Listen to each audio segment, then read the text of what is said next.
Break से पहले आपने हुकूमत का मौक़िफ़ सुना, आप ज़रा जानने की कोशिश करते हैं कि अपोजिशन जो है वो ये जो इतना बड़ा बहरान सामने आ गया इसको निपटने के लिए क्या इरादा रखती है। एहसन इकबाल साहब सेक्रेटरी इंफॉर्मेशन है पाकिस्तान मुस्लिम लीग नून के, हमें इस्लामाबाद से ज्वाइन करें। एहसन साहब ये बताइए कि मुस्लिम लीग नून ने उस दिन प्रेस कॉन्फ्रेंस में बिल्कुल वाज़ेह तौर पर अपना मौक़िफ़ जो है वो सामने रख दिया और बहुत ही सख्त अल्फाज में कहा है कि जरदारी साहब जो हैं वो जमहूरियत के लिए सबसे बड़ा खतरा है। इसकी प्रैक्टिकल मैनिफेस्टेशन इमीडिएटली क्या होगी? मिसाल के तौर पर पंजाब गवर्नमेंट से पीपल्स पार्टी को अलहदा करने का वक्त आ गया है। देखिए फाद, जैसा कि नवाज शरीफ साहब ने उस दिन कहा था कि हमारी जंग और हमारे ताउन का एक ही पैमाना है, हम कोई पीपल्स पार्टी से इक़्तिदार में हिस्सा नहीं मांग रहे। उन्होंने कहा कि मैं कोई वजारत उज़्मा या सदर का ओहदा नहीं मांग रहा। हम तो एक जंग लड़ रहे हैं कि पाकिस्तान में जो 62 साल से खेल चल रहा था, कोई निज़ाम मुस्तहकम नहीं हो सका, रूल ऑफ लॉ नहीं आ सका, यहाँ की सियासी जमहूरियत हकीकी शक्ल में लोगों के सामने नहीं आ सकी। अब वक्त आ गया कि उसको एस्टैब्लिश किया जाए और इसी मकसद के लिए हमने चार्टर ऑफ डेमोक्रेसी में एक एजेंडे पर इत्तेफाक किया था। अब पीपल्स पार्टी का जो तर्ज अमल है कि वो वादे करती है और वादों से फिर फेल हो जाती है, ये एक दफा नहीं मुतअद्दिद बार हो चुका है। और ये जो तर्ज अमल है उन्होंने इसी को जमहूरियत के लिए खतरा करार दे दिया है, चूंकि अवाम की जमहूरियत से तवक्कुआत है। और हमने उस दिन पीपल्स पार्टी को कहा है कि अपने इस इकदाम को वापस लें, सुप्रीम कोर्ट का जो NRO का फैसला है उस पर इन लेटर एंड स्पिरिट अमल दरामद करें और जो जजेस की तकर्री है उसके ऊपर अदलिया की जो सिफारिशात है उसका एहतराम करें। अगर वो नहीं करते तो फिर पंजाब का जरा मुझे बताएं कि अब जो इत्तेहादी बने बैठे हैं आपके, ये तो नहीं चल सकता अब। देखिए, मुझे नवाज शरीफ साहब ने उस दिन वाज़े तौर पे कहा है कि अगर हुकूमत इसी हटदर्मी के ऊपर कायम रहेगी तो फिर हमें बहुत सारे फैसले करने पड़ेंगे और हम जितने भी सख्त फैसले हैं अपने असूली मौक़िफ़ के लिए करेंगे। हमने पहले भी बहुत बड़ी कुर्बानी दी जब अदलिया की बहाली की तहरीक चल रही थी, हमने किसी मसलियत को अपने आड़े नहीं आने दिया। हम अपने उस मिशन को जो 10 साल से हमारी जद्दोजहद की मंजिल है उसको कॉम्प्रोमाइज नहीं कर सकते। यानी फौरी तौर पर कोई फैसला नहीं आ रहा, फौरी तौर पर अभी स्टेटस को है फिलहाल। इस सूरत हाल का बहुत हद तक इन्हिसार है कि पीपल्स पार्टी की हुकूमत क्या करेक्टिव मेजर्स लेती है, क्या वो कोई अमली इक़दामात उठाती है कि जिससे हालात को रेक्टिफाई किया जा सके। क्योंकि हम किसी जंग बराए जंग या महाजराई बराए महाजराई की सियासत में तो नहीं है, हमारा तो एक असूली मौक़िफ़ है।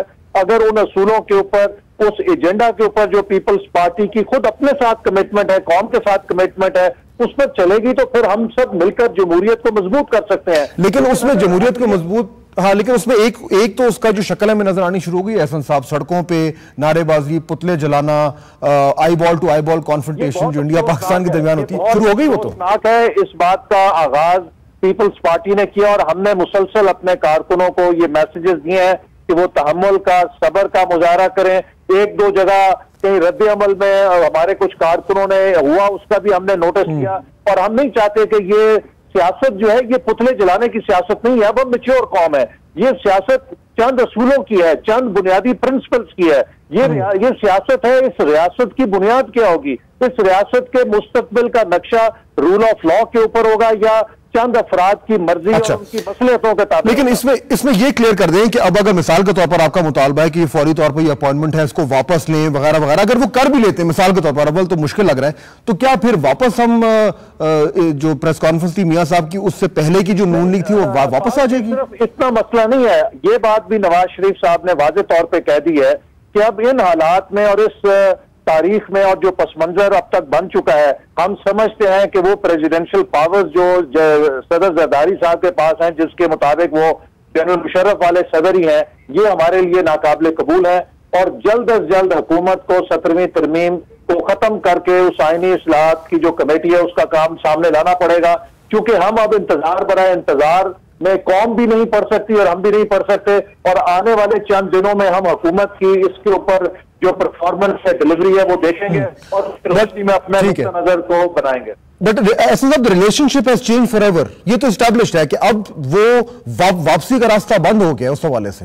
देखिए, एतमाद का बहरान बहुत शदीद और गहरा हो गया है और अब इसका दारोमदार हुकूमत के ऊपर है कि वो अपने इकदामात से इसको ब्रिज कर सकती है या नहीं करती।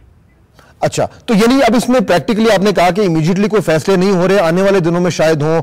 जो रिफॉर्म कमेटी है, आप भी उसके मेंबर हैं, उसमें उसी तरह चलता रहेगा, नून लीग हिस्सा लेती रहेगी, या आपने ये इस नतीजे पे पहुंच गए कि उसका कोई फायदा नहीं हो रहा, डिले किया जा रहा है जानबूझ के? देखिए, आईनी इस्लाहात की कमेटी में मैं तो समझता हूं कि तकरीबन 90% काम हो चुका है।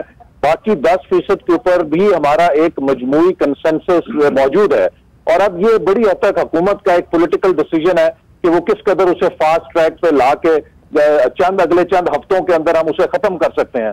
लेकिन अगर हुकूमत उसे ड्रैग करना चाहे तो कई महीनों भी ड्रैग कर सकती है। तो ये अगले 2-4 हफ्तों में मैं समझता हूं कि इसका नतीजा निकल आएगा। अच्छा। हमने जबकि बड़े सब्र के साथ इसमें हिस्सा लिया है और हम समझते हैं कि वो अपने मंतकी अंजाम तक पहुंच चुकी है। तो वी वांट कि इस हम वक्त में हुकूमत को देखें कि क्या हुकूमत संजीदा है या नहीं है, और हम कोशिश करेंगे कि हुकूमत को इस तरफ लाएं कि अगले चंद हफ्तों में इस मेहनत को, जिसपे सब पार्टीज ने काम किया है, किसी एक पार्टी का क्रेडिट नहीं है, तमाम छोटी पार्टियों ने, बड़ी पार्टियों ने कौमी जज्बे के साथ उस पर काम किया है। अब उसको कामयाब होना चाहिए। ये बताएं, सिर्फ और सिर्फ जरदारी साहब को क्यों टारगेट किया जा रहा है? ये फैसला हुकूमत का है, prime minister is on board, जो उनके जो लीगल एक्सपर्ट्स हैं दे आर ऑन बोर्ड, हुकूमती फैसला। Why are you just targeting the person of the president?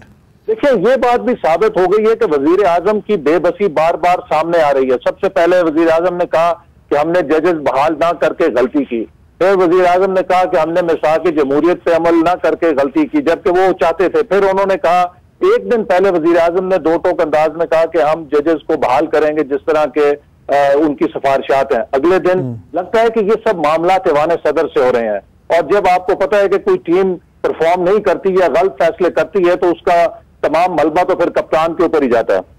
पूरा लास्ट क्वेश्चन है सब, ये सारा इतना ट्रस्ट डेफिसिट जो है वो इतना ज्यादा अक्यूट हो गया है, और जिस तरह की बयानबाजी हो गई है, जो सड़कों पे हो रहा है, उस सबको मद्देनजर रखते हुए 5 साल तक ये चल सकता है सिस्टम इस तरीके से? आप खुद क्या देख रहे हैं? Is it possible? Can we afford this? देखिए, सदर साहब ने बहुत कहा कि हमारे खिलाफ साजिशें हो रही हैं, लेकिन हालिया वाकयात ने एक बार फिर साबित कर दिया है कि कोई उनके खिलाफ साजिश नहीं कर रहा। वो खुद ही अपने खिलाफ सबसे बड़े हुकूमत साजिश कर रही है, और अपनी दुश्मन खुद ही हुकूमत है। किसने धक्का दिया था इसमें?